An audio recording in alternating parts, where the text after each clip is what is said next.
The top of every mountain is the bottom of another. The top of every mountain is the bottom of another. Run for cover, you'll discover some will thrive and others suffer. Cause the top of every mountain is the bottom of another. Ooh, don't wait, don't hesitate. Better speak the truth, let it resonate and let it detonate and get blown away. Till you keep on rising to a higher place. Can't stop, won't stop. Don't stop coming till we hit the top. Gotta keep pushing to the day I make it. Since they won't give it to me, then I got to take it. The pain today is power tomorrow. Keep on coming, but you'll never catch me running. Cause I won't bow down. No matter what they say, I wouldn't do it any other way. Keep on coming, but you'll never catch me running. Cause I won't bow down. The top of every mountain is the bottom of another. The top of every mountain is the bottom of another. Not enough, they keep us smothered. Lower class, never the upper. Cause the top of every mountain is the bottom of. Good evening, U.S. Space Wolf Squad. And yes, we're 20 minutes late. Sue us. This is what coming up with on your werewolf. We are definitely going to wind down tonight, and tonight being a chill stream. I have with me the Hound of the South, Dominic Powell. Good evening, morning, or afternoon, everyone. This is the Hound of the South, Dominic Powell, and welcome to tonight's chill stream. We have the Warrior of Light, Final Fantasy Fan 12. Greetings to viewers and my fellow Final Fantasy fans. This is Final Fantasy Panel 12 here, and welcome back to another live stream of the UN Spacey War Squadron. And today we are back with another episode of the Real Millennials. This time we're doing a chill stream. So why don't we have a chill? Why don't we sit around and chat? Oh, it's not the Real Millennials yet until this Sunday, Wait. but the point still stands. It's all right, man. It's all right. That's all right. I just haven't had no title card for the chill streams or just the Wolf Commander Rambles in general. It's because I'm lazy. We appreciate the honesty. Video editing is not necessarily difficult. It's just, it can be frustrating and tiresome sometimes. So the more I pick at it, the better I get with it, but still. And even the program I'm using, I haven't even fully unlocked all of its content yet to really master some of its features. But other than that, that's far I'm going for now. I'll have to hit up Ishii maybe one day, and he'll probably teach me a thing or two about video editing, because his works are freaking fantastic sometimes. It's like, Jesus Christ, you were in the industry for a long time. You were nailing it. Hi, dog.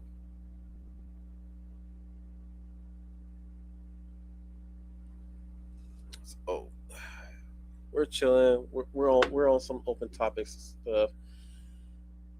I guess I'll talk briefly about the recent tragic loss of one of the MonsterVerse key member stars. Oof, yeah.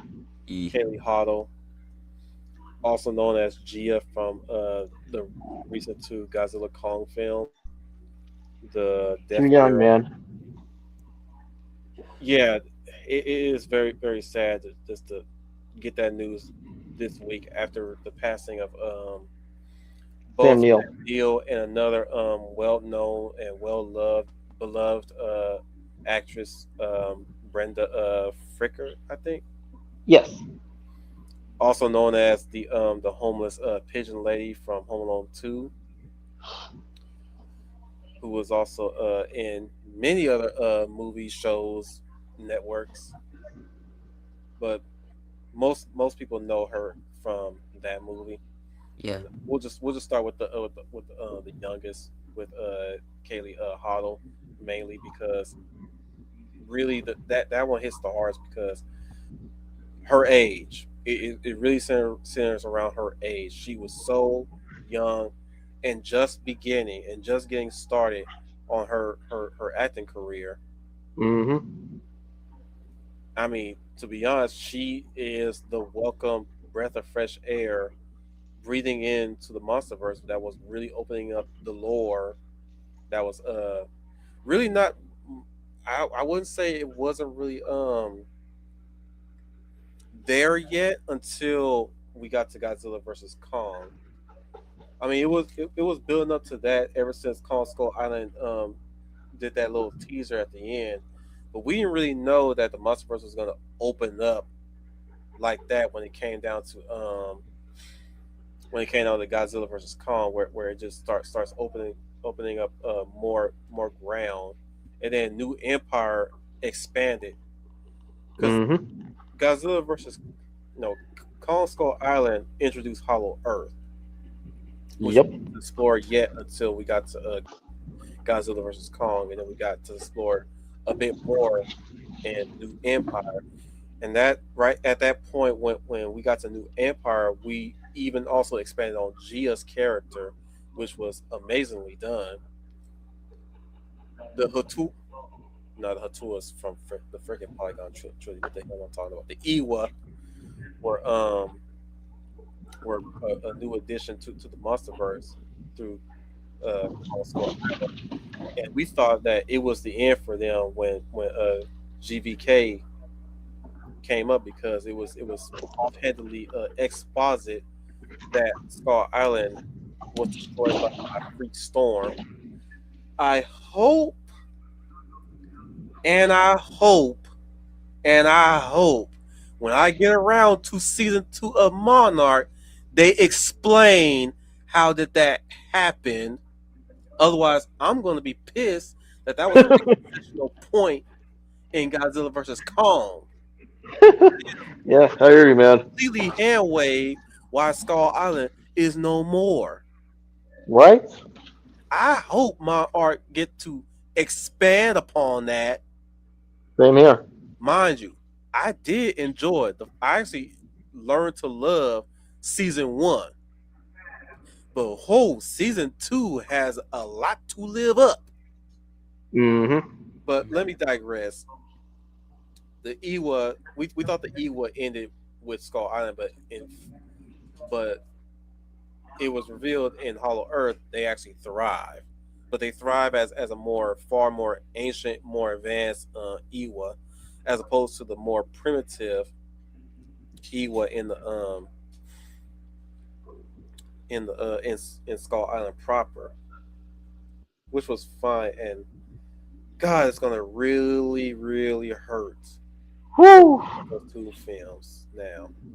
Yeah, It is going to hurt. and Indeed. I know I'm mostly explaining the MonsterVerse movies more so than the passing of the actress. But let me get right down to it now. It's really going to really hurt to rewatch those films now because she was so young. For those who don't know, she passed away due to a car accident. I didn't really get around to looking at the details and the nature of the crash, however. So do that research on your own time. What I would say though, it reminds me dangerously of Sweet Train. Time. Yep. yeah, Has anybody picked up on that too? Yep, Yeah. I picked it up. Because Sweet Train was also for those who don't know, Trini from Mighty Morphin Power Rangers, the Yellow Ranger, she was an up and coming star too, and she had many opportunities as well after leaving the series due to some financial debates. Yep.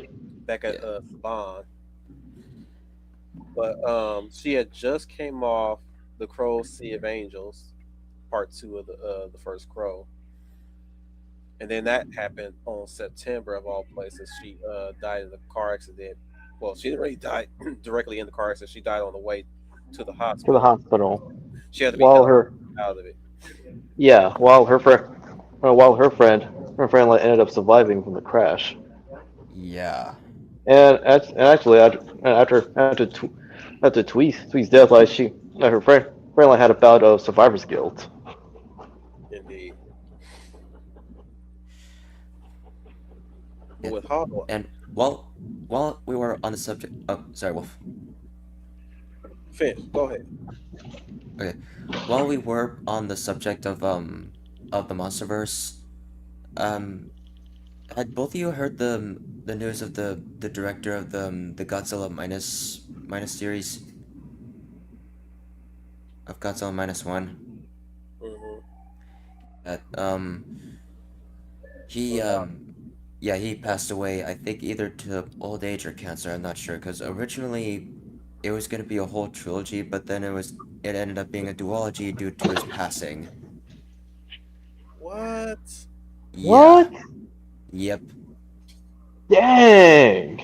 What is wrong with this year, man? No, the Grim Reaper has been busy. Man, he needs to take he needs to take a leave. For real, dog, he needs to take a leave. Like, you need to take a vacation, dude. You doing too much. Did the Belmonts whoop your ass again? Well, hopefully. Well, I'm sure it's not that Grim Reaper. Death. Man, I'm beginning to believe that it is that fucking death. Do you know how freakishly fucked up that is? Man. I'm asking you the same thing, Dev. You racking up a quota. The hell's wrong with you, man? The hell's wrong with you? No, I don't mean to laugh, but like, bro, I'm just trying to let the grief pass through me through this week. I like it's been lingering on my mind ever since the announcement. I was shocked. I was at work, just taking a little small break at my job, trying to cool down and avoid the heat. And then as I was looking up, I was just casually looking up Godzilla Kong and Supernova to see if they dropped a new trailer or not. Right. That popped up. I was like, wait, what? This better be a lie. This better be some AI shit. This better be. Oh shit! That was my reaction. Oh shit! No. That was my next reaction. I was like, I oh hear you, man. no, just no. And I actually have a similar excuse me, a similar reaction to like another one that unfortunately kicked the bucket today is Chuck Russell, the director of Dream Warriors, Damn. as well as the director of the 1988 remake of The Blob, The Mask, and Eraser with Arnie. 68 too.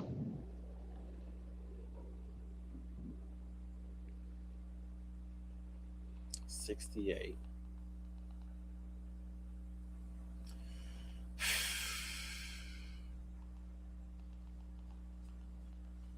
Death. When December comes, take a break. I don't want to hear shit happening in December. Please. We lost James Earl Jones in December. Take a I break. can never forget that. Take a damn break on December. Yeah, because yeah, and unfortunately, we also lost a tokusatsu actor this year. It's a very famous one. I forgot what's his name. It's the guy that played Battle Kenya from Battle Fever J. Yeah, Genshin yeah, I Blue. heard. Yeah, Yeah, I heard about his death. yeah, it's real unfortunate.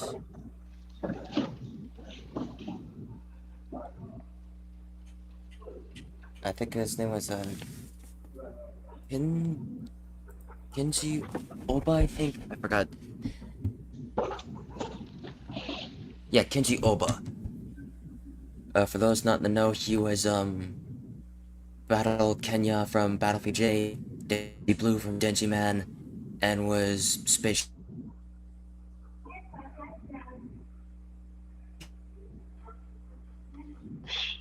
a Super Sentai regular, Indeed. because even in showing up in minor roles, you would find him. Like, he was Jian's dad from Geki Ranger, and he did show up in as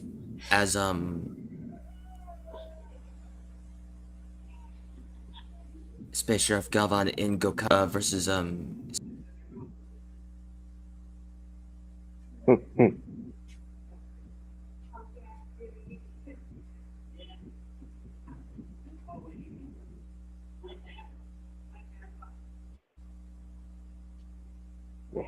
He will. Well, he too will be missed. yeah. It's a lot of death, man. It's almost demoralizing. But I gotta fight through it. Yeah, demoralizing, and yet,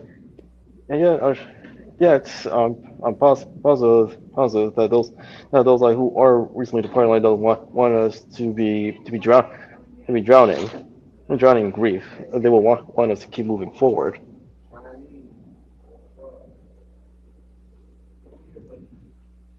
I remember getting scared of Brenda in Home Alone. Every Ah, every single time I kept watching that film, I always get scared of her when I was a kid. Until later on when she rescues him, hmm. which is funny because it's not really much of a rescue. It's more of a just an assist because he get Kevin gets stuck in between rocks with his leg caught in the rocks. He wasn't really in mortal danger per se, but he was definitely in danger of spraining his ankle. Hmm. I guess you could say that was a rescue because of that.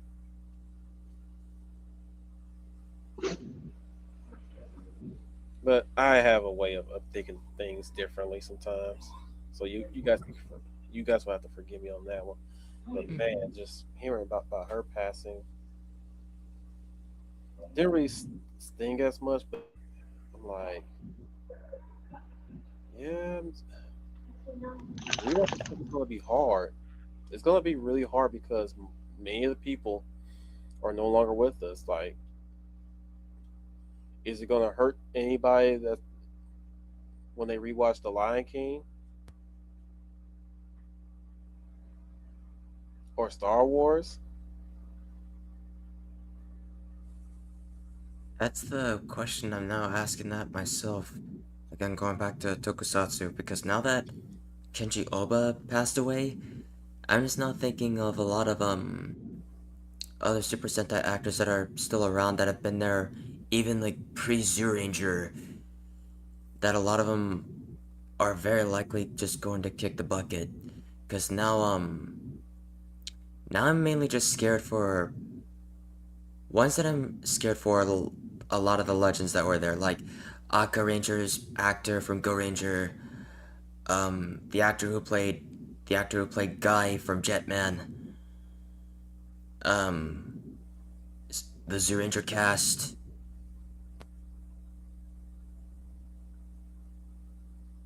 It's gonna be, oh, And to hear that Sam Neill is going to be in the MonsterVerse, or is and now was in the MonsterVerse, damn. As who? I don't know yet. They haven't dropped a new trailer for Supernova. All we have is just a teaser right now. and it's getting close to the end of the year. It's like when they're gonna drop at least a new teaser. Confirm something with me. I'm like man, at this point, just drop something. I want to see what I'm in for because I know going in it's gonna hurt. Or what you're gonna do going forward? Are you guys gonna write around Gia, or are you gonna recast Kaylee?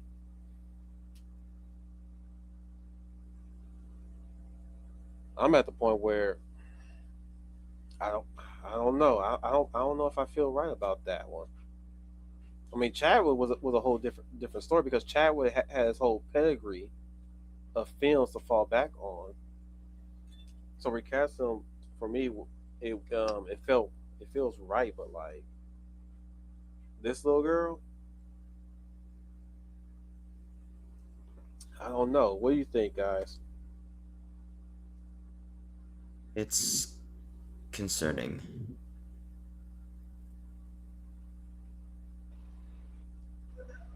Indeed.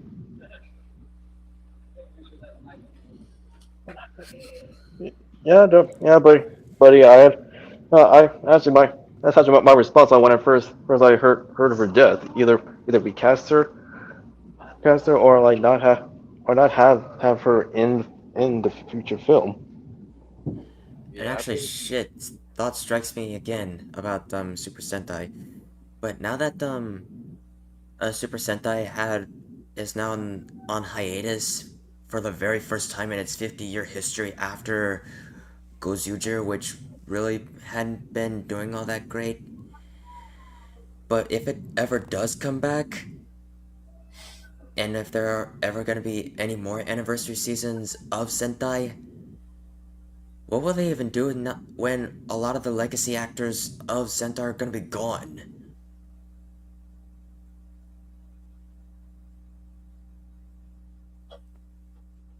it's all about writing. How well you write.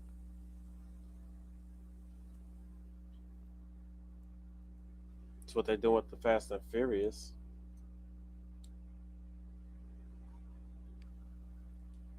They acknowledge that Brian is still alive somehow,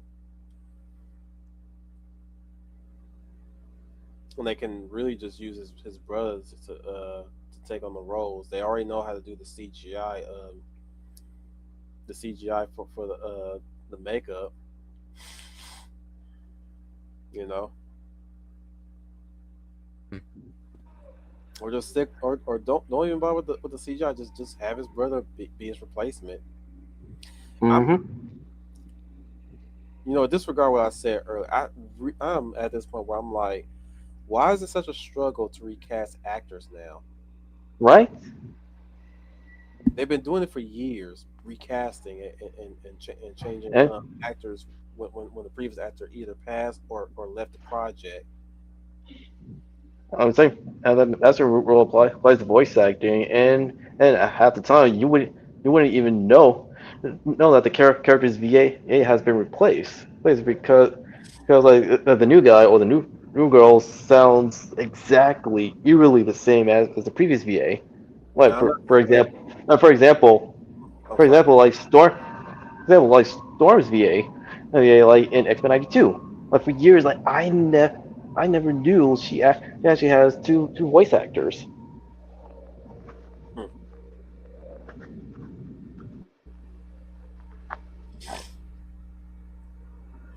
Well, I'm not gonna throw that. I'm not gonna completely throw that out there just yet. Not until we can confirm that they're what they're gonna do going forward with Gia for sure. We'll have to wait to see what they're gonna do with her going forward. Yeah, they're not gonna recast her or anything like that. That's where I'm gonna make my rant. It's like why is it such a hard thing to do to recast now? Why is it such a difficulty?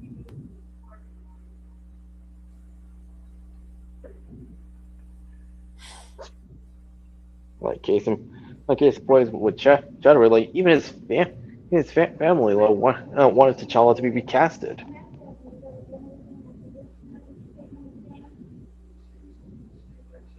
I mean, they play the character; they don't really own the character.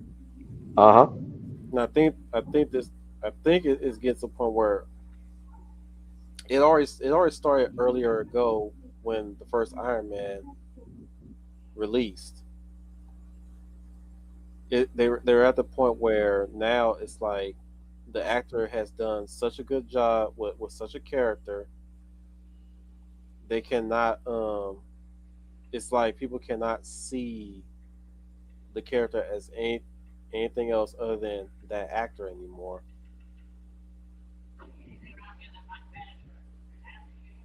We've made this argument before.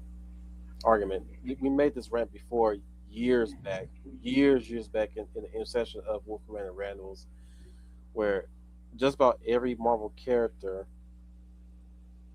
ever since the MCU got started, have became the have now worn the face of the actors that portrayed them,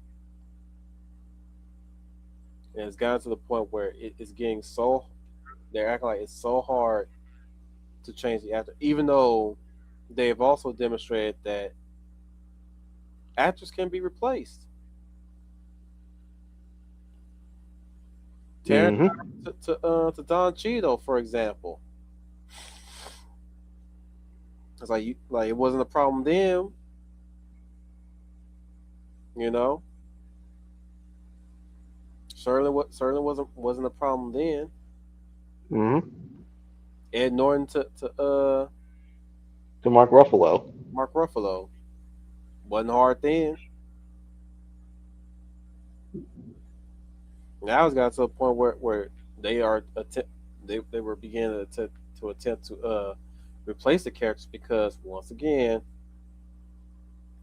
they're too afraid of the possibility of recasting these characters with new actors once the older actors get old or too old to play the roles.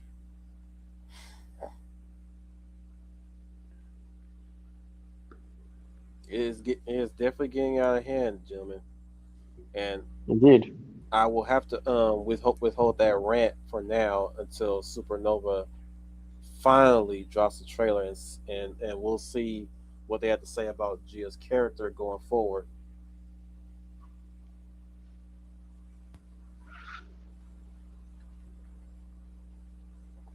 What hiatus, buddy? The Super Sentai's hiatus Ah, after Gozuger. okay.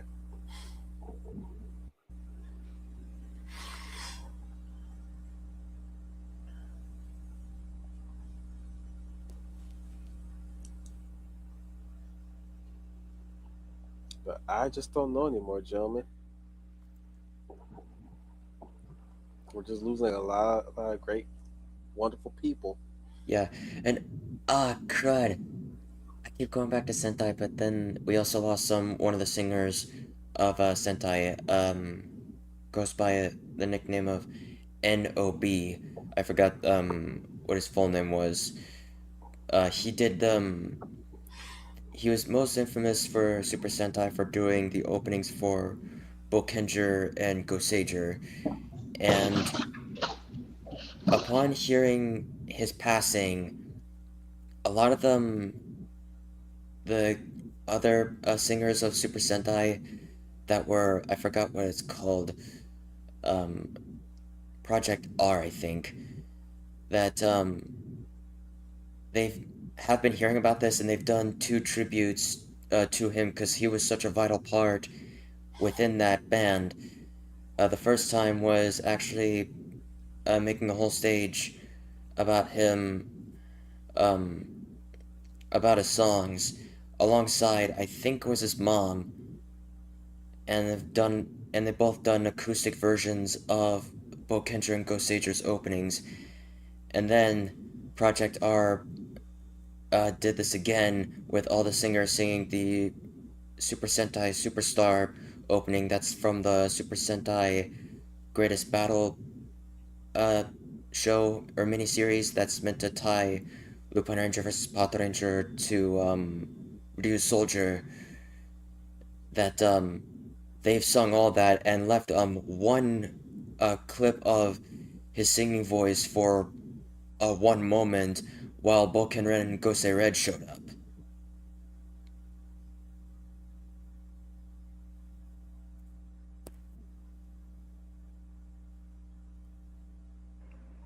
Dang, I didn't know he died.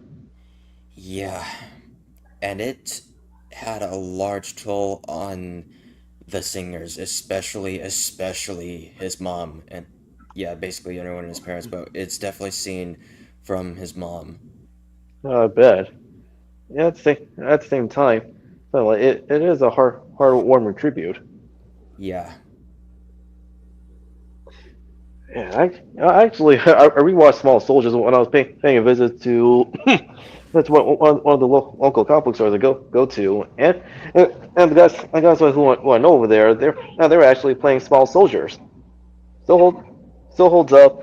Although, and I think I like the ending credits because like I remember like as a kid I saw that timeline for Phil, in reference to Phil Hartman, and like as a kid, like I didn't. Okay, like, I thought, oh, well, that's very sweet of him. But as I got older, and like, when I rewatched it like again, I realized, oh, dang, I actually didn't know he died because again, like innocently, because like I wonder like what happened to him. Actually, because I didn't see him much like in voice acting or even in his live performances. So when I learned years later that he got whacked by his wife, well, like I was devastated.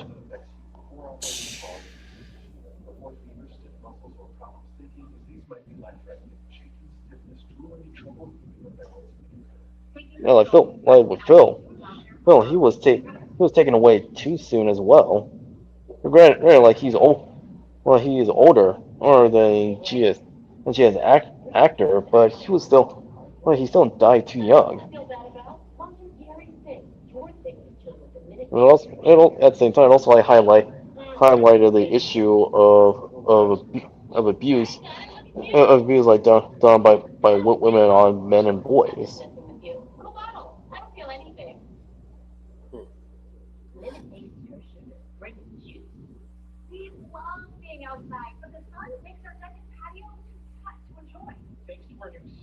Every now and again, every now and again, like I sometimes wonder like what would entertainment look like.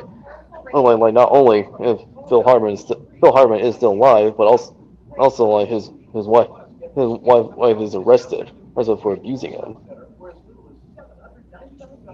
Interesting.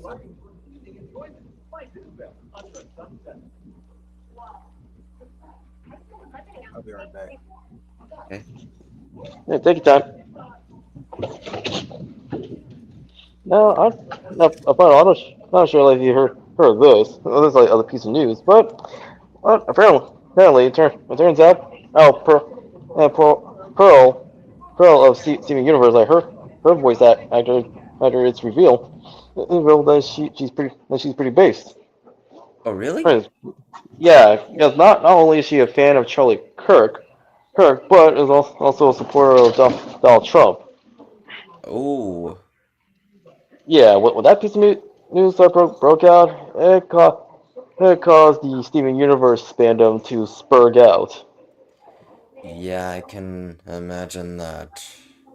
Which I wouldn't be surprised on that, considering um how crazy Steven Universe's fans are.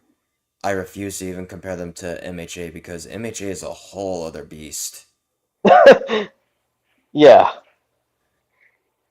But yeah, after hearing about that, um and actually not taking into consideration of one thing, after hearing that Turning Point USA, the company that Charlie Kirk founded, way back in his 20s, I think, um, that after his passing, and now that his wife Erica is in the position of that, but then it's suddenly taken over by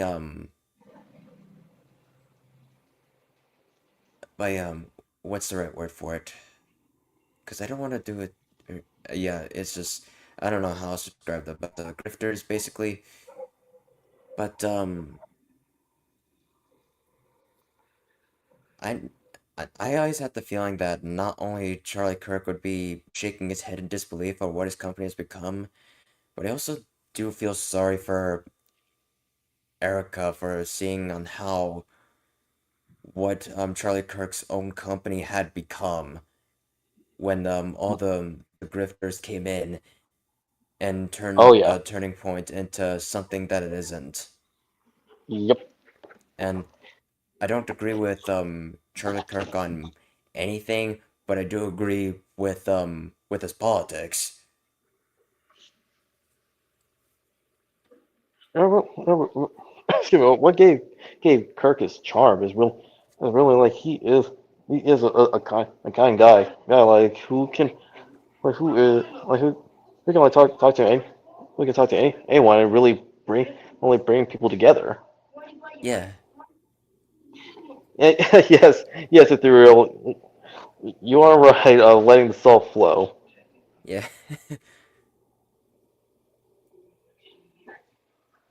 What's even well, yeah. While it will eventually happen like of course like the weirdos. Oh, hey Draco, glad you could join us.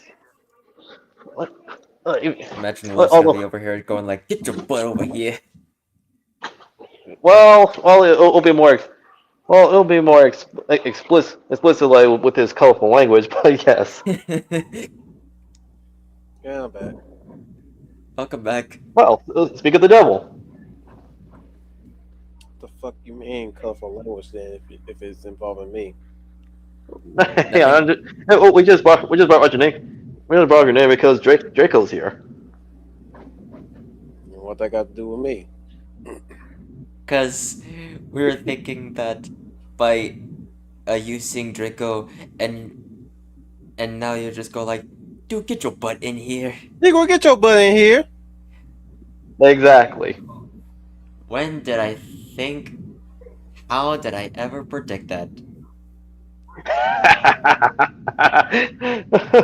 Uh, Even oh me. yeah, you're.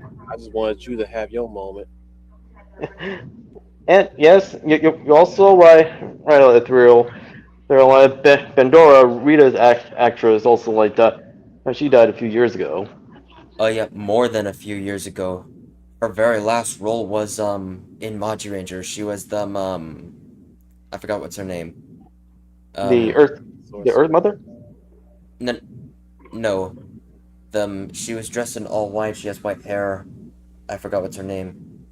I know it's not Maji Mother because that's another character. That's the Maji Ranger's actual mother. But that was her very, very last role in Sentai. Yeah.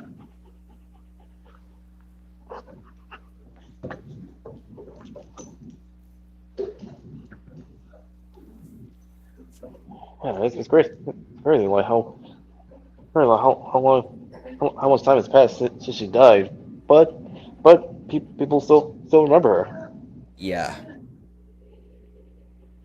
Dating I mean, all it's the just, way back. Sorry, Tom. Dating all the way back since I think um Denji Man, I think. Or yeah, maybe it's a or quite maybe it's agree. another Pre-Z Ranger Sentai. But because she was a Super Sentai regular even before she was Pandora in Z Ranger. That's true.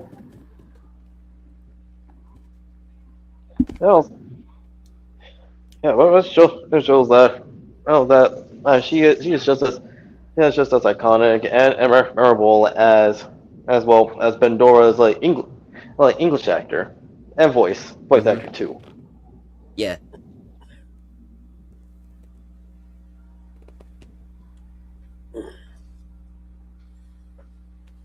Man, we're talking about death tonight. Yeah, yes, but yes, but we're also remembering them. And remember, and one of the things that we're also like cherishing them in spite of the death. Let's get on to some different news. Well, actually, we actually just brought up like the most recent news regarding Pearl's voice actor. I mean, there's nothing else to really report on about that. It's just the fact that it just is yet another voice actress that and or actor that have differing opinions that the fandom silent majority, no, the the loud vocal minority don't agree with. You know, Yeah. we've had several of those so far. I mean, it's good to know that that she's not Lulu, but she's not Hmm. the only one at this point. But it's nice to know that I wouldn't say the ranks are filling up. It's just the fact that we're more and more we're beginning to see signs of people really speaking out more. Hmm. Um, the more more of us are speaking out, we're getting protected in a way. Those who are of MAGA and those who are not, who still don't fall in line with the whole progressivism and all that dumb shit. Essentially, essentially, essentially, everyone across the political aisles, like from your from your real liberals and conservatives to libertarians, moderates, and apoliticals. So they're just everyone's banding together like against leftists and the modern progressives. Doesn't help the fact that now the real history is starting to pour out, and Yep, a lot of people that we viewed before are now losing their credibility.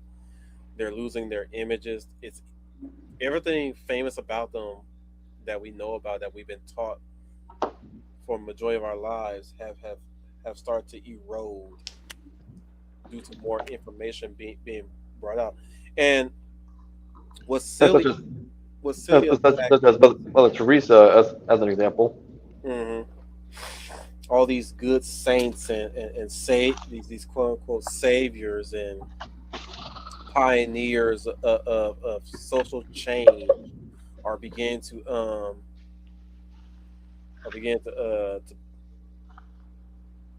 they're getting the spotlight treatment where the spotlight is starting to highlight something about them that others will find very suspicious, to say the least. And then you of course you got the ones that are just in disbelief, that they don't really want to see the truth for what it is. I mean, after so many years of us seeing them tear down other officials that, in hindsight now, at least when you look at it with this lens, you come to find out that they're actually they were either a necessary evil. You know, you may not agree with their methods on how they handle things in the past, but you also there was also some that you've come to realize are actually the true heroes in the history. And it's funny that Such as Margaret Thatcher. oh yeah, it's kind of crazy that the line history is written by the victors have now lost its have now lost its significance, because I from where I'm standing, whenever time I think of that line now, history is written by the victors, but rewritten by the losers, and that's how I'm coming to feel about our society today. We have the losers trying to change the script every single time any chance they get when they get a hold of the pan. You know, the ones that are claiming to tell the real history and the like. Yeah. Which is hilarious to me because you're basically just hit, it's basically that whole we're telling our side of the story, or air quotes our side of the story, when it's really just a whole complete disparaging hit piece on the so-called perpetrator that outright Mm-hmm. defend themselves against these crazies. You know, when you bring up the Tulsa massacre, come to find out that wasn't really a massacre. It was all self-defense. Mm-hmm. Or even, or even in the so-called, renaming the Battle of Wounded Knee to the Wounded Knee Massacre with the American Indians. Oh Lord. That that it was a battle and not a massacre, Carla, as Let me people would guess. think. Let me guess. To placate the noble savage narrative, Yep. up the Indians as helpless, weaponless, kumbayas, just circling around a campfire, and then all of a sudden the white man decided to quote unquote genocide them. Yeah. And I think also it's great and crazy. That some of the lies of portraying the American Indians as these innocent, helpless victims are done by other American Indians. Like I did not forgetting. put on this Green Lantern suit at all. Yeah, I saw that. Not to cut you off, Don, but continue. Yeah, yeah, they do. And people actually look. And like go through like the history books, like even the older ones. I was like it shows that not only were there American Indian tribes that practiced slavery besides enslaving their own, but also like other races like whites and Europeans. Also like raided a lot of raided a lot of settlers' lands. Yeah. Meanwhile, like there are like tribes that condone those actions, like actively were against it. Because they want to achieve unity between like them like and them settlers.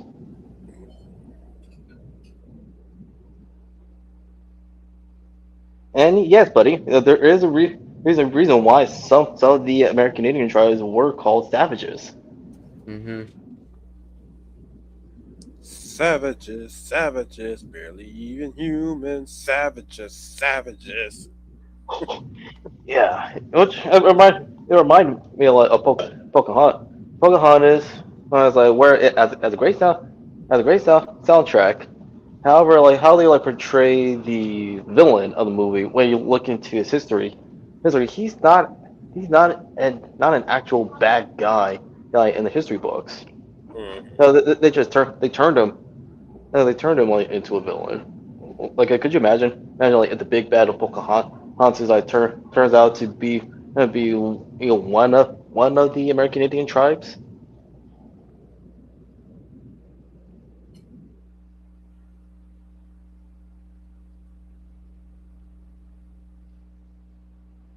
Oh heck, like the last was the last like Disney movie that actually showcased history as it was with Princess and the Frog. Well, the thing is, Like it still told an engaging story, but like they didn't. But the prejudices and whatnot, like they're not the focus. It occurred in the background. hmm you say they probably wouldn't portray a Native American as villain, but Disney forgot that Dances with Wolves came out, Uh huh. and along with the Last of the Mohicans. Mm-hmm. Well, also, even adding on to that, like an underrated anime series like Calamity Jane. It didn't sugarcoat history, especially with how the American Indian tribes were portrayed.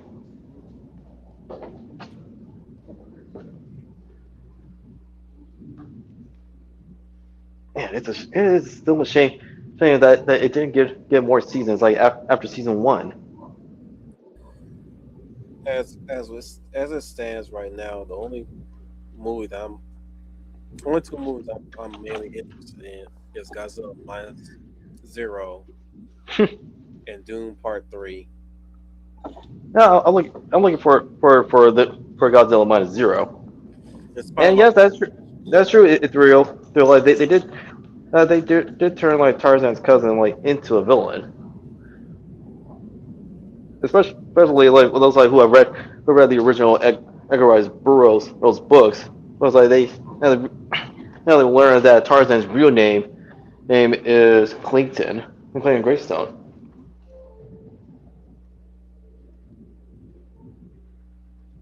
I remember I think that was. Yeah, how can anyone forget that? That's why I want Humble to be here because I'd rather she read the comments. The Calamity Jane was too adult for Saturday morning cartoons. No offense, Don. None taken. She just do it way cuter.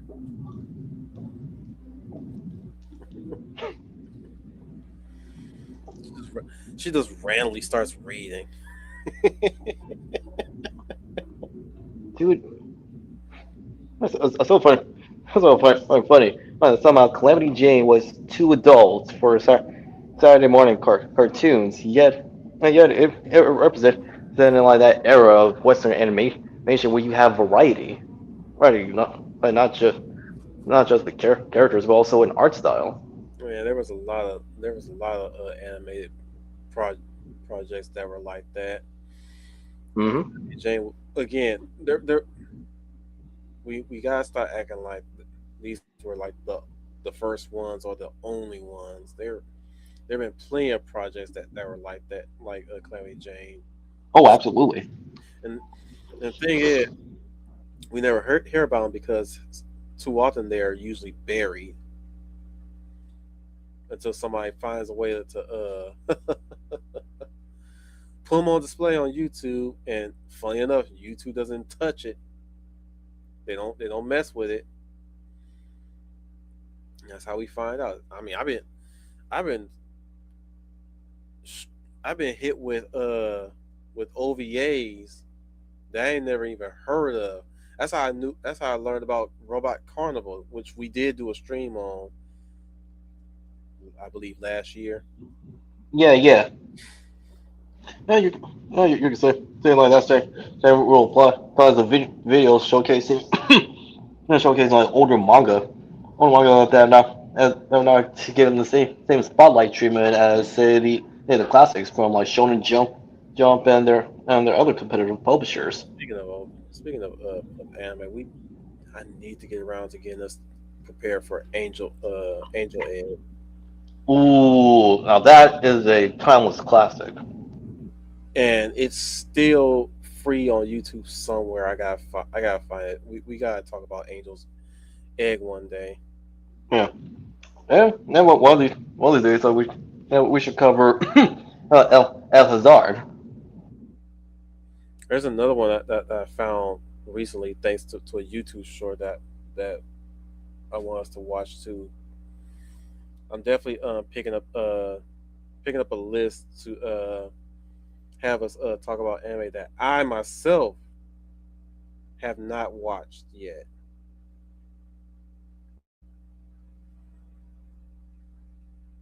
And that's what that right there in itself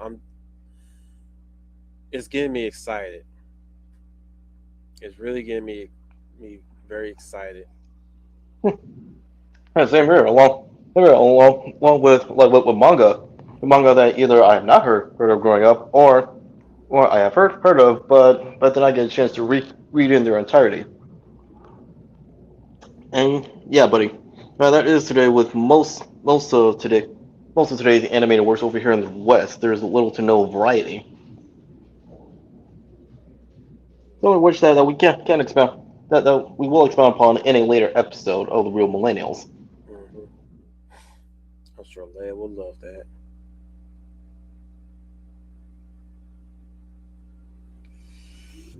But I will say one last thing is like not only do we have variety like back in our day, but also like the anime works they did not hold anything back. Yeah, they didn't hold the viewer's hands. We had clones of things too, but the clones had variety. Oh yeah, absolutely. Everybody like to call a lot of shows back in the '90s. Ninja Turtle clones, but these Ninja Turtle clones still had personality. Yeah. In fact, they had enough personality that some fan art do surface of them, like Mm-hmm. dinosaurs, Street And Shark, Sh- Battletoads. huh? Battletoads. Battletoads. But Battletoads was thing is Battletoads was a video game that most everybody knew. So I don't really count it in that list. Well, yeah, I actually do count it because they are definitely Ninja Turtle clones. Mm. Heck, I think I did a crossover with Ninja Turtles once, I think they did. but I think it's only in the comics, and I don't know. Oh, you saw Robot Carnival on the Sci-Fi Channel, huh? There you go. Nice.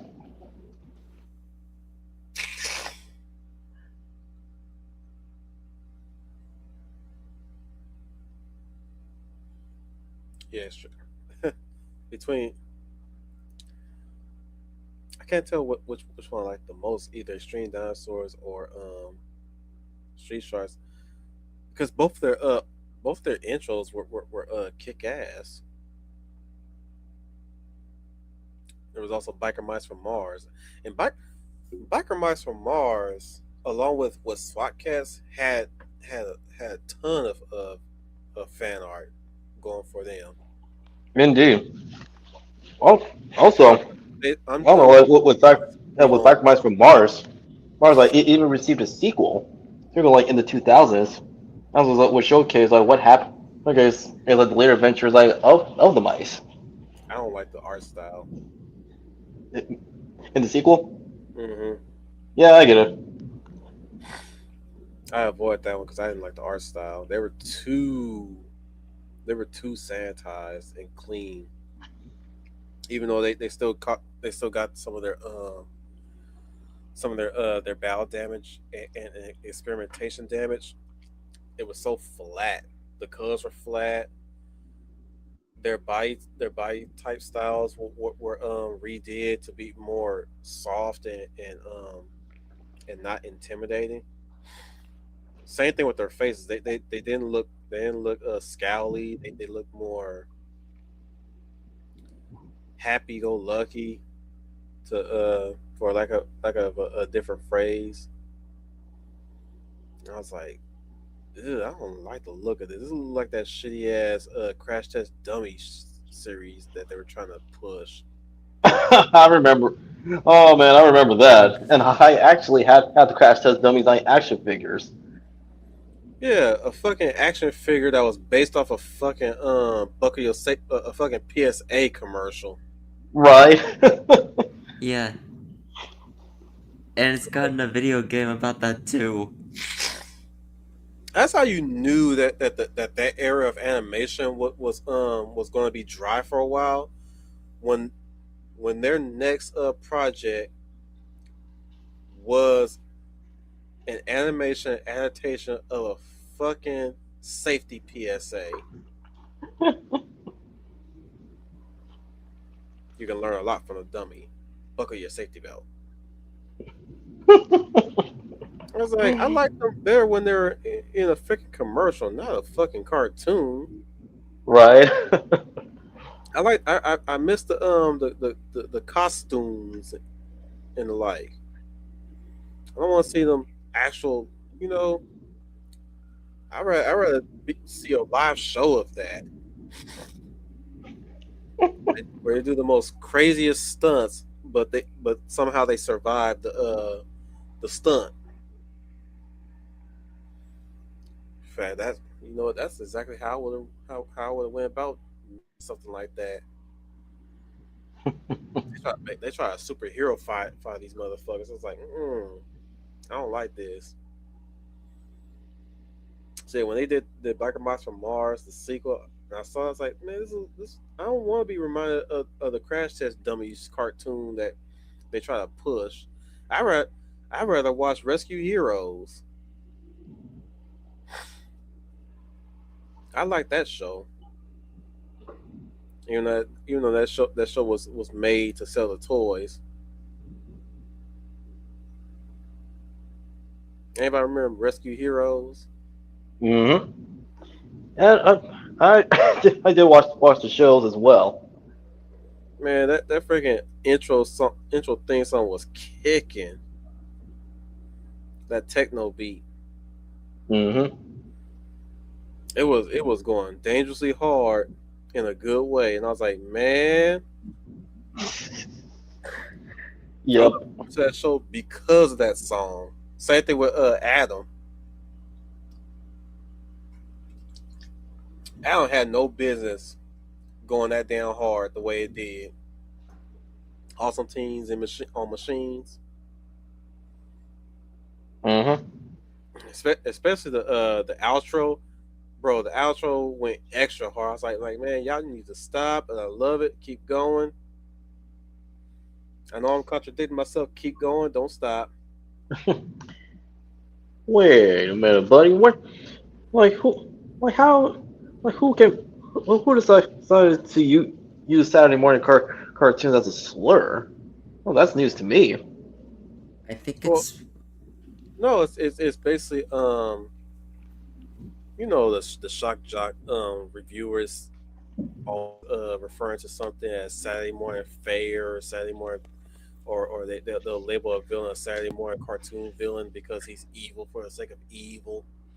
Right, right. Yeah, no, I've seen. No, I've seen those shock jock YouTubers I want too many times. Whenever they make a comment like that, and yet, what they miss the point is that there is still is the villains like the villains who are evil right for the sake of it. The elemental villains like they're not old hats. Yeah, like they're not gonna go away anytime soon because like they are as entertaining as a villain like with a really tragic backstory or not. They can also be represented of real life. Yeah. Yeah, Some people do it yeah, for the thrill of the fucking crime. yeah, and those type of peoples as represented by villains like that in fiction, they do exist. Just like there are people like who are good, like who are good because it feels good. I just love how in Masters of the Universe, the recent film, Skeletor freaking point that just threw that shit out there. Oh yeah. I'm be I'm gonna say this again in the review that I'm preparing myself to do. But man, I was like, why do I get the feeling that's freaking Travis Knight speaking to the audience right now? Why do I get the feeling? So like Travis, I know that's for the audience, and Well, I applaud you for it. yeah, no, I actually apply to that as well. Well, because him and other creators, hers are showing people that there is, but people miss like straightforward and clear heroes and villains. Hmm. In other words, let her, let heroes be heroes and let villains be villains. I think that's really what he was trying to get across. To be honest, I don't think it was really a broad take though. I would I would think that it was really just them telling everybody what this movie was really about. It's about good old fashioned traditional good versus evil. Hmm.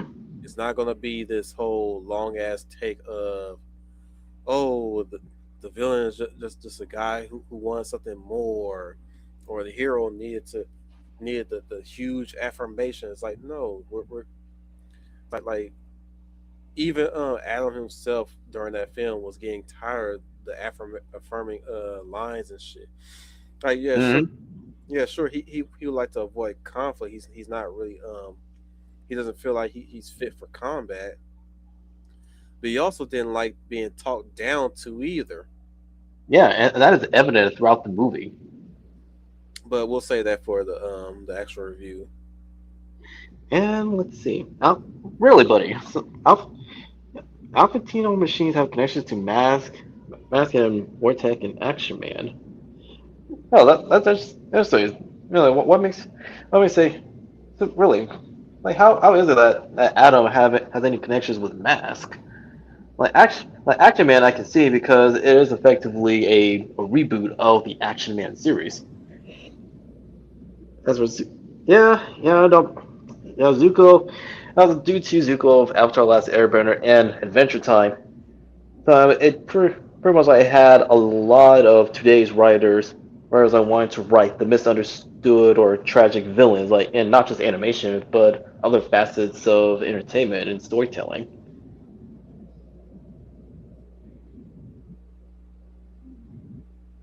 Yeah, it's what a lot of the new writers like missed the point of villains. That even if he or she has a tragic backstory, they're still villains, because they still chose to be evil, Yeah.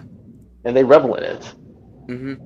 Because I mentioned this earlier in the green room before we did this. Bring up another example of Sentai. Um, the Vaira, the main villains from Jetman, they would have some moments of humanity in them. A lot of them are still evil as shit. Cause the main villain of the Vaira, Radagit, there's an episode where he lived his life as a human for a while and forgot that he was Radagit for a while. And then he met this girl who is going to be dying very soon. And when he experienced humanity at his ideal, he then turns back into Radagit again, and then he snuffed out what that humanity is that he saw, even experiencing that himself, because that comes to show you how much of an evil bastard that he is. I really like the one, really like the type of villains that actually has like a redeemable quality and have not lost their humanity. Like he or she like it is possible like for them like to be redeemed. But as for others, I don't know, it shows that they continue to choose to do evil. It shows how he or she have since long gone. Like they are past that brink of like redemption or atonement, and they need to be taken down. And I don't Yeah, mean killing it, but take them down so they could maybe be in prison so they don't harm anyone ever again. yeah. Really? So Alpha seems like if it continued was supposed to have references to Mask, huh? Huh. That is interesting. I just love all the fighting game references in that show. Yeah, me too. Well, interestingly enough, when season two came out, like they started to include more references to even like manga and anime, especially like when the characters cheapify like in exaggerations. Hmm. Yeah. What's his name? Axel with the Jowlan style, which is mostly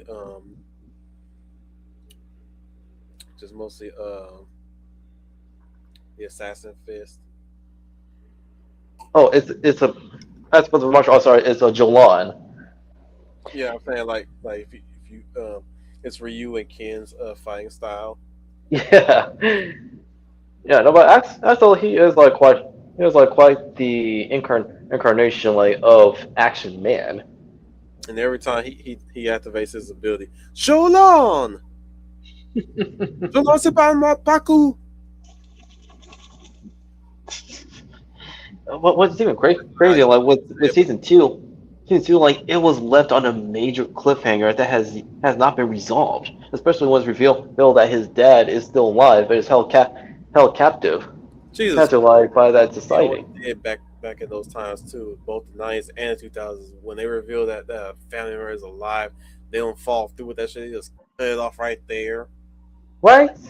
They did that same shit with Street Sharks. Street Sharks, the Sharks were close to finding out that their dad actually made it out alive, and he's around somewhere. And they were getting ready to look for him or at least to meet him, and then they just cut it off right there. I was like, ain't that about a bitch? Right?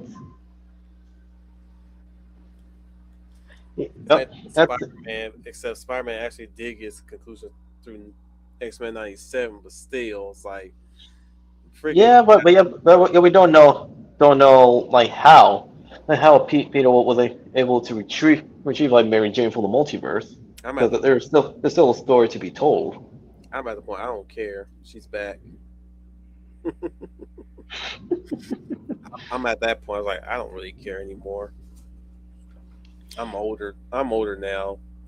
She's back. He's happy. They're happy. Don't need to question it anymore.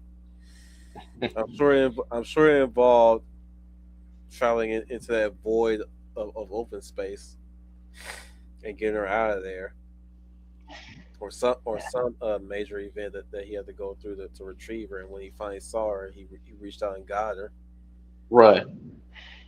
Yeah, to this day, man, like Joan Lee like Stan's wife remains the perfect casting choice of Madam Web.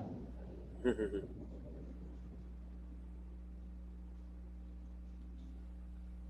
know, who knew? No, unless she's a talented voice actor. I mean, truth be told, it's like a lot of works. Again, the best works came from using the materials or the people around you close at hand. Just like with the mask, when it came down to the singing parts for Cameron Diaz's character, it was actually Yeah. White that did the singing. It's still impressive.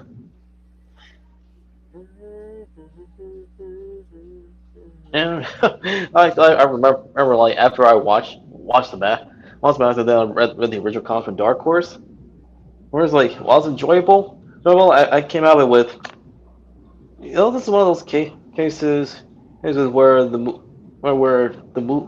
like the movie better than the source material, especially Wait with like a who's second. the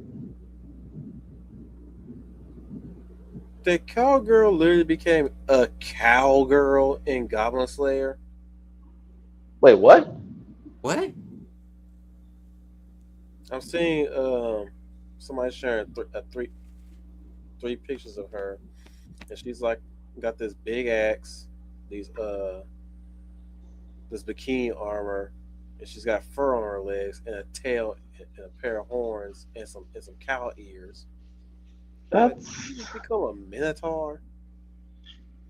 well, that's random.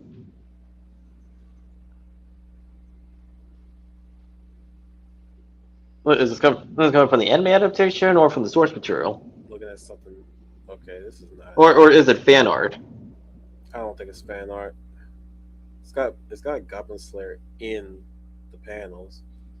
Let me look this shit up. Well, why are you doing that? Yeah, no, buddy. The original mask is something else, and Stanley Ipkiss in that series, he is not a nice guy. Yeah, it's Yeah. one of those instances like where an adaptation improves the source material or it's better than the Yep. source. Let me image search this. Not only that, not like the soundtrack like for the mask like holds up to this day, and it also like introduced people to a lot of bands. Bands like such as Fishbone, Tony, and countless others. And of course, how can we forget Cuban Pete by Jim Carrey, who did the singing and the performance.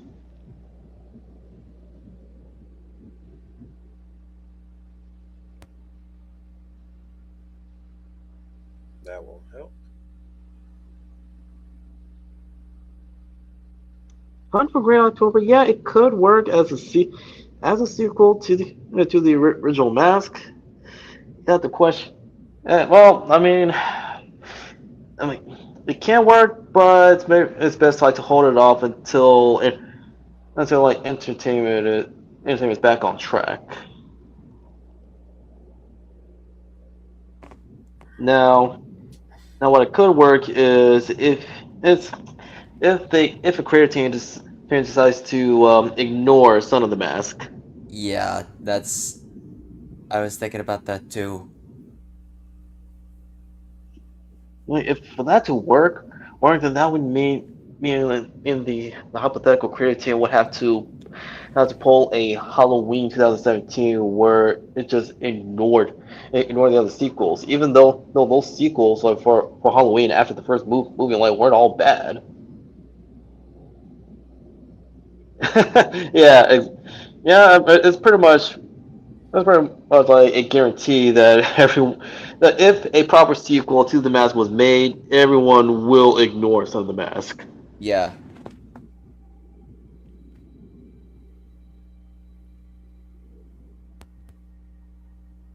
Oh, what was I thinking? Yeah, it could have. Yeah, like, it could have been good, but really just the character writing and the story is just not. Yeah, it's not aged well at all. Even when I first watched it in theaters like I went out of the movie with who approved of this? Yeah, and the Like did siege. any, Like, why didn't they just wait for keep it, delay it for another year and refine it? I have no clue.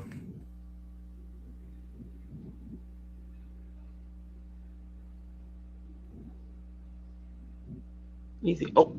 Hey, that's actually not a bad idea. How you could explain away Son of the Mask. Easy Son of the Mask is a movie made in universe trying to. Oh. Oh man, can you imagine? Can you imagine like Stanley and his friends like reaction to that? Ah, man.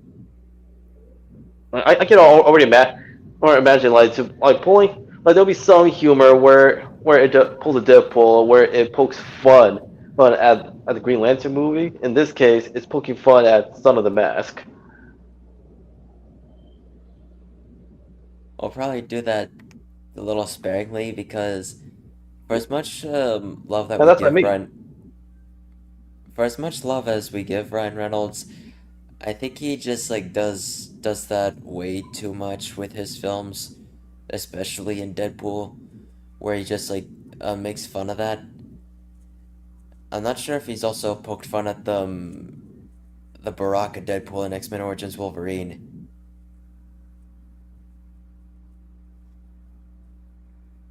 I can see him doing that. Hunt for Green October. So an adaptation for that it can work. Or you just need to. Well, it's shame like they can't you can't call back Chuck Russell because he's now dead. Yeah. And wait, when did Son of the Mask come out? In the mid 2000s. Yeah, mid 2000s. Okay, mid 2000s. Because I'm trying to think of. I think it was also coinciding with Spy Kids with how the CG looks. Hmm. I don't see anything about her being a Minotaur-like character. I don't know. Yeah, That's I'm surprised that Spy Kids it's still ongoing even though like the third movie like capped things off nicely. the fourth and fifth movie just put an end to that shit already. Yeah.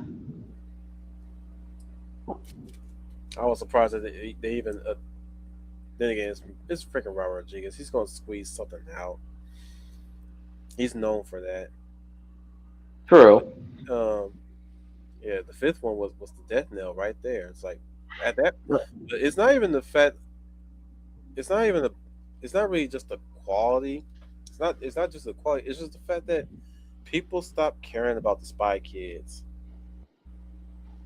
Not not to mention like Carmen and Judy, like they're long since grown up. But moved on to greener pastures. Well, that's the Yeah. thing. They replaced them with two different actors, and nobody cared about them. Yeah, Nobody cared about the next ones after them because they replaced those two as well. Then he went on to make this one movie on Netflix called Let's Be Heroes. And I'm like, it's taking which place is in a, the same universe as Shark Boy and Lava Girl, or at least Shark Boy and Lava Girl end up existing in that universe where everybody's a superhero and Jesus Christ, they're all weird superheroes. wait just a minute. Wait just a minute. You decided to make a sequel to Shark Boy long ago, and yeah, like what you did with Spy Kids 4 and 5, you didn't even run bringing back the original actors. The thing is, I don't think Rodriguez is the one who did it as well. I just think he's the one that just pushed the money forward. But then again,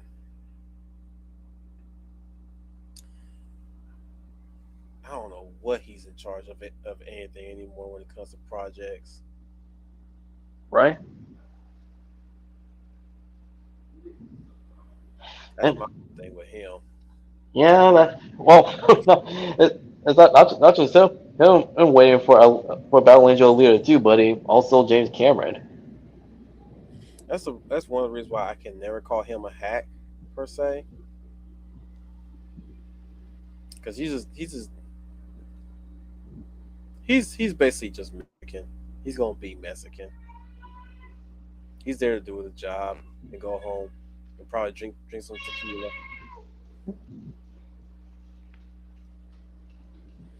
It's like he's basically acting no different than that one Mexican that mows your lawn.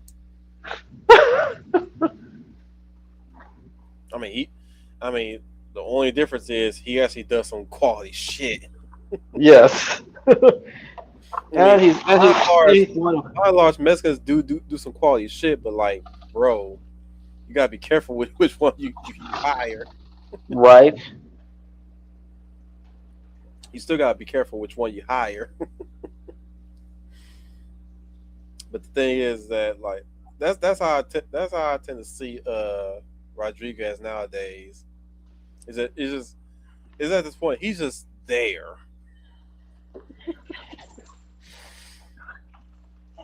This He's is just shit. do good quality or marginally good quality. Well, that's a shame. That's a shame because but he is a good creator, and yet as time went on, he started to lose his luster. He didn't lose shit. It's not even a shame. It's just puzzling.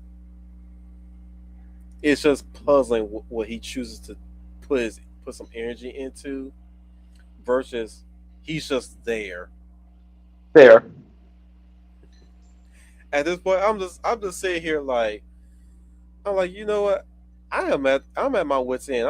I'm tired of figuring this motherfucker out. I'm just gonna label him as just there. Yeah, well, that's true. He didn't go through a fall from grace. Whereas like his peers, he's just there. And the reason why I say that is because once again, it really boils down to the quality of his films. Like the thing is, his films, no matter how much you want to say, they're good in their own right. The ones that he does on the side as well. Like for the life of me, I don't understand some of his kids' movies, but at least I know where it comes from. The intent. Yeah, intense. It's for his kids mostly. He does it for his kids sometimes. And which you cannot help but respect him for. The only movie I will never forgive him on is the sequel to Sin City. Because I really think he did not try with that film. Oh no, he did not. I was bro, I was looking at some clips of that film recently, and I ran into a comment that says, "Man, the backgrounds remind me of Spy Kids." I was like, "Motherfucker, you right? Holy shit! The grass don't move when she walk. Oh my lord, that's not a set. That's not on location. Jesus Christ, bro." One of these days, I gotta look at the first film just to see if the CGI quality held up because most of the stuff in that film was done on green screen, just nothing but green screen. Some things were still practical, like the cars, some side of the buildings, interior of the buildings too, interior of the rooms. But like, man, I gotta check the first one's quality, and then look at the second one's quality because the second one definitely in some areas look like the characters are floating in the location. They don't have no shadows. If they do, it's barely visible, or half the time it's a circle, like they're a game character. I was like, wow. And we paid money to see this movie, by the way. Yes, yes, we did. And really, like, bro, he the reason why I say I won't forgive him for this one because he fumbled with this one hard. Mostly to do with the fact that he decided to wait to make this film.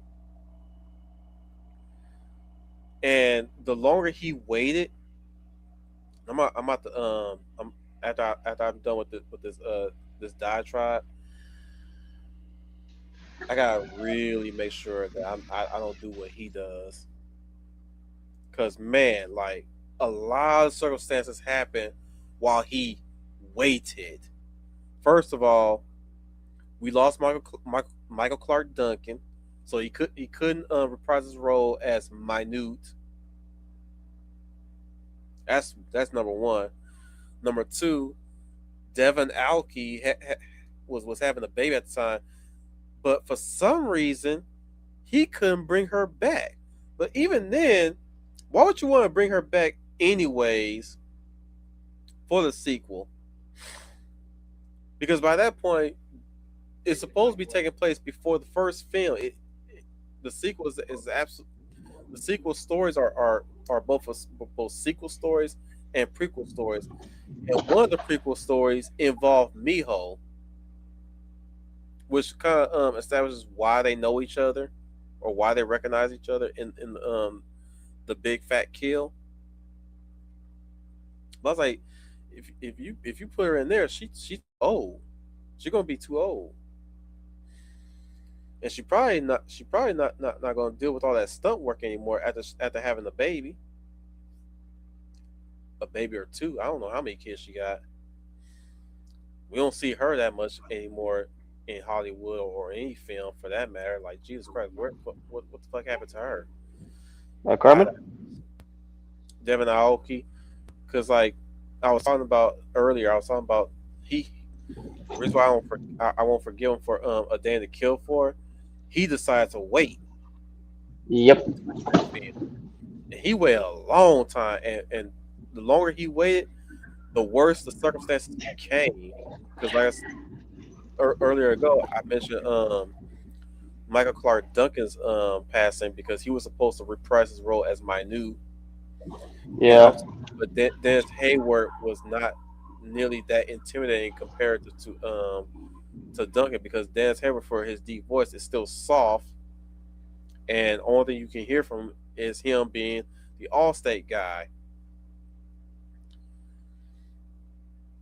Then on top of that, Devin Aoki, who he intended to reprise a role as Miho, was on maternity leave at those times of production. Come to find out, I learned this through the Cinema Snob. Indeed, buddy. Hey, That's not a strike on her. I'm happy that she had kids, but I'm like, bro, you should have done it before she decided to have kids. Is what I'm saying. Yeah, that's Bro, pretty you unfortunate timing that you're gonna be announcing a sequel right away when one of your actresses, that's one of your leads, is what having a baby. what I'm saying is she got pregnant the moment he started to move his feet on production because he had Again, unfortunate timing. mm-hmm because like I said I think he waited at least about like 4 years before. And then on the fourth year that's when he got ready, and that's when she was on maternity leave. Then come to find out through the cinema snob, Clive Owen don't do sequels. Apparently, he just don't.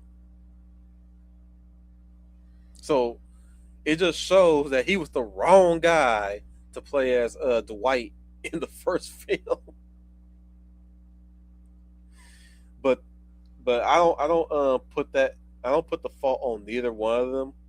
I just find it weird that Clive Owen doesn't do sequels. Yeah, Hilarious all the same too. I was like, really, Clive? You know that is correct. We don't really see.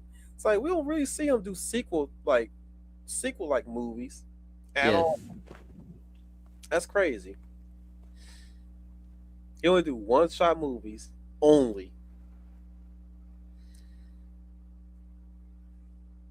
Is he in the MCU by the way? Who, which one? Clive. Clive Owen? Yeah. Um, Because I know if they had to do a Valerian too, he wasn't gonna be in that shit. let's see here. He was in the 2004 King Arthur. Yeesh. Bro, you knew that. He's the titular character. They had his name plastered all over that damn film. In big bold letters. But there's that and shit. What's another thing that was hampering that production? He had to get ooh. Somebody did some fan art of Jaime Lorente. Nice. But no, like yeah, there was a lot of Surprisingly, things. no, he wasn't in the MCU. Oh, thank God. That's gonna be fucking hilarious that he won't return in the expanded universe. Clive Owen will not be returning in Avengers Doomsday. But nah, he was also in one film with what's her name? Kate Blanchett as when she was playing Queen Elizabeth.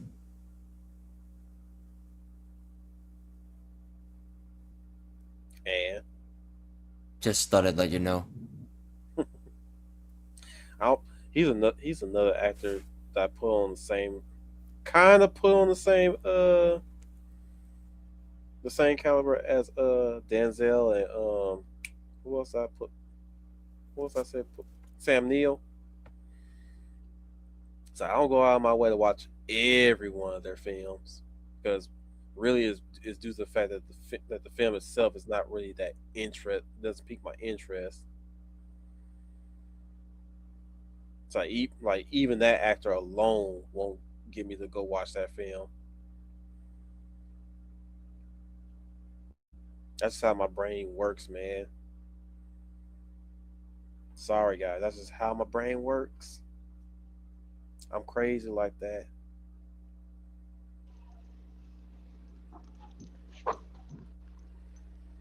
But yeah, yeah. Rodriguez, he's of all the films I will never forgive him for was that film, A Day to Kill For. Even when we first watched the first half, I felt like there was something wrong with the film. Like for one, it had way too much Marv in it. It really showed like the folly of that movie's production, he could not find no other actor to be the central focus or anything like that.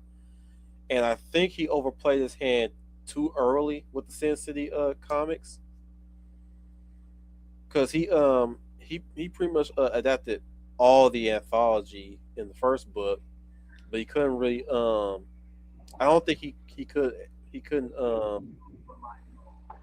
do anything with the second film, because he pretty much did all that. And I don't know, was there any other stories he could adapt it for A Day to Kill for?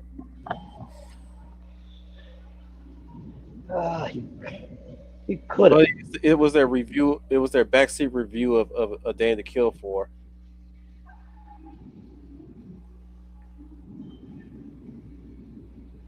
Yeah, could have. No, he didn't help with the spirit. That was all Frank Miller. Yeah. Yeah. Ethereal Dragons. Brian says Lanterns looks like a generic cape bit, complete with muted colors and terrible CGI. Yeah, I don't even like the actor who they got for John Smith. John Stewart. Yeah. No, like how? Why would you do this to the Green Lanterns, man? Dude looks like a pissed off, shrimpy little scamp that's just angry all the time. Uh-huh. Yeah. Like that there's just so much disrespect. Hey, Not hey, just Hal and John, but really the Green Lantern side of the DC universe. AKA every Michael B. Jordan role. but the guy playing John Stewart is not even Michael B. Jordan. Yeah. Would have been great if he was, but still, like, that's basically what I see, and it was like damn. If you're gonna play a Michael B. Jordan type character, you should have hired the motherfucker to play that character. Yeah. Tell me And that's that's- not Michael B. Jordan when you see John Stewart acting the way he acting throughout them trailers. You're not wrong. Wrong, but even like from what I read, well, like, they have not captured like each of the characters as well. Character right. Yeah. Yeah, characters right. Because like that's not like how that's not how John, Guy, and others like conduct themselves. I even saw the picture of what Sinestro looks like, and dude, like this is like you are showcasing the cosmic side of the DC universe, whereas like it's just as fantastical as the mystic side. Yeah. And also, I looked at the picture of Sinestro, and I just cannot help but think that he looks like Heihachi from Tekken. Because the way his face is structured, the mustache, the beard, he looks like Heihachi. Son of a gun, you're right.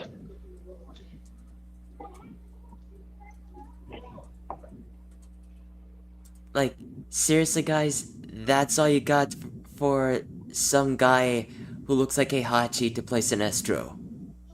And Yeah, you're like- doing, and you're trying to keep it grounded, which is a missed opportunity to do that when you're doing a Green Lantern show. I probably would have accepted something like that with if it were like Kyle Rayner as the main character and then he meets the previous Green Lanterns, like, you know, if it were to be like some kind of a bit like you know, a hero who's on the legacy of other heroes that were also called by that, where Kyle Rayner's the newbie of the team, Hal Jordan is the OG, and then he meets the later Green Lanterns like John Stewart and Guy Gardner. Maybe one episode he might meet The original Green Lantern. Alex Scott, the Golden Age Green Lantern. That probably would be something cool, and then Kyle Rayner would be the one to carry on that legacy.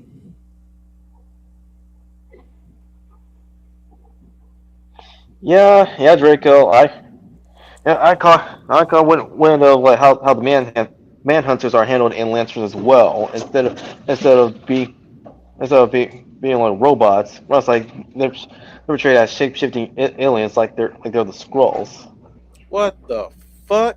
or even the White Martians.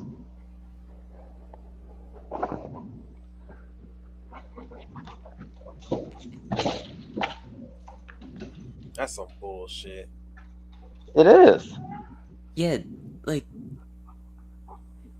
Man, couldn't it be a get the band back together type of thing where he's trying to find John, Guy, Kyle being the central focus focal point character, and then later on it introduces what's that lady name? Jessica Cruz. yeah. But I'm not sure about Simon Buzz though. No, he comes in the second season. Yeah. Okay. Yeah, because Simon, like when he made his debut, he's the more streetwise Green Lantern. And well, let's see, but he can't take over like Alan's ring because like his powers are based in magic. Yeah, because With Kyle, like he is the most creative like and artistic of the bunch because like he is like in universe he is a comic book artist. Alright, like you can yeah, tell he is inspired but not just the comic books of yesteryear, but also he is heavy into manga and anime. yeah, and not to mention the way the Green Lantern rings work between Alan Scott and everyone else since Hal Jordan works really differently. Cause Dom, you mentioned that although do both come from space, the Green Lantern ring in the Golden Age Green Lantern actually just only came from a meteorite, and it's still more magic than it is. Yeah, it's Yeah, more magic than space. a Whereas, mystical meteorite that is actually a fragment of the Star Heart. yeah. Meanwhile, the Green Lanterns with the Green Lantern Corps, since Hal Jordan, Or everyone since alien tech, but it's powered by cosmic entities like who represent different emotions. yeah, that's the more cosmological side of the DC universe. Although they do have similar abilities, it has a different way of doing it. Adding on to that, like Alan, like when he first became the Green Lantern, like he did become an honorary member of the Green Lantern Corps. Yeah, Yeah, Ethereal, a Geo, a Green Lantern and Green Arrow one. Yeah, an adaptation of like Danny O'Neill and Neil Adams run, like it can work, but if it's done by capable hands, because like, if it was not it's done by incompetent hands, like it will like exacerbate the political themes that occurred in that series. yep, Which really goes back to what I said earlier last week. We just gotta take a sledgehammer and just wrench that shit away from them. No, For no, real, for real. buddy, I wouldn't call the Star Heart a retcon because it was even a stuff that was like in Alan's origins that the ring and the lantern to themselves like they are magic. Negro cannot rant. Now you can. I kid. No, but we just had to away from them and create our own little branch of film production. I think that's the only way we'll have to do it at this point. But that would take a whole shit ton of money to do.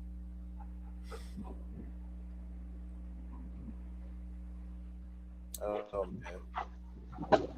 Oh, no. I really don't know. Well, independent film production is separate like from Hollywood machine. So, like it would allow creators to have more freedom, especially those that actually want to do like a comic book series or run justice. Even if they want to do an adaptation like of well-known manga, anime, or a video game series or an animated work. mm, I mean, heck, like the exodus from Hollywood is still happening, and a lot of like known and obscure stars, even voice actors, like they have long since left Hollywood, and people are yeah, still leaving there. yeah, We're about to wrap it up now because I'm fading fast. Had a long day at work in the heat. So, like, thank everybody for being here. Those for you and those nonsense motherfuckers keep popping in and out. We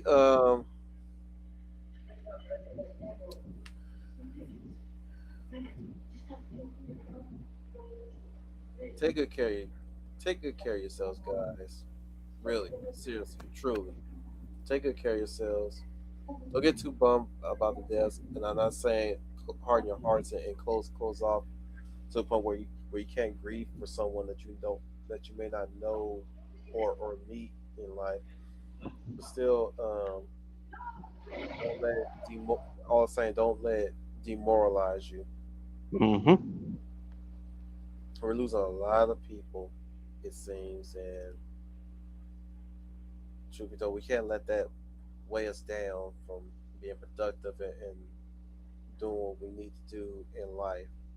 Yeah. All your goals, have goals, follow through with what you want to lead on, assert yourself,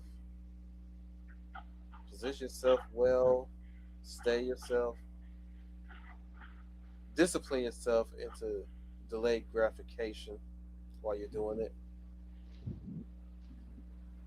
I really hope you all guys the best. And I do hope that God bless you guys while you are going through your endeavors. Summer is getting close to ending.